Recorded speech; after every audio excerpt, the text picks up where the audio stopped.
国道6号是南投县重要的交通枢纽之一，自开通以来，对于地方不管是产业运输、观光往来，都有其重要的贡献，并且因为其路面是全台第一条全线采用多孔性沥青混凝土的路面，也具有排水性良好，而且在雨天不易打滑以及起水雾的优点。近几个月来，高工局将国道6号0K 至7K 陆续进行刨除重铺。但在重新铺设之后，民众反映车辆行驶中会产生杂音以及车辆跳动的情况。在县议员林芳瑜以及多位的地方民代陈情下，日前立委马文君也邀请高工局到现场进行会勘。这一次新铺设从0K 到3K 到7K 的这一个路段，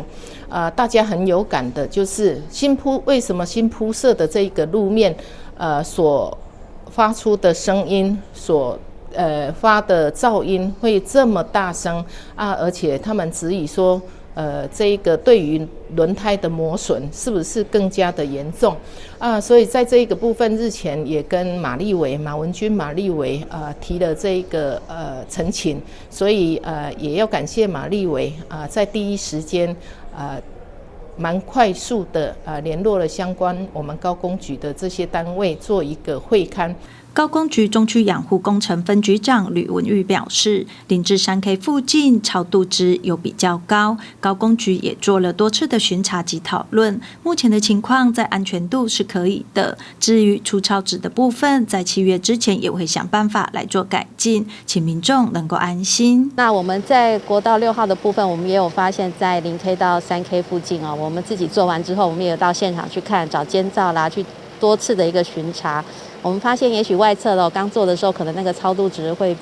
走起来会比较粗糙一点，所以我们现在有在研议看看是不是那个路段，我们是不是在7月底之前能够在里面做一点改善。不过，请用路者放心，那个地方对行车安全是有增加的，而且不会磨损轮胎。我们只是希望能够给用路者更好的一个服务水准，所以我们在那边的话的路面，如果觉得感觉上比较粗糙的地方，民众有反映的部分，我们会在那边再去做一个精进跟改善。副议长潘一全表示，国道6号是南投重要的交通枢纽之一，每天往来的车辆非常的频繁。这次的重新刨除铺设，因为路面粗糙度高，也造成民众的担忧。感谢马立委邀请高工局到现场会勘，解决民众的疑虑，也希望会勘后高工局能够尽速的来改善行驶间劳动的问题，保障用路人的安全。记者陈维一综合采访报道。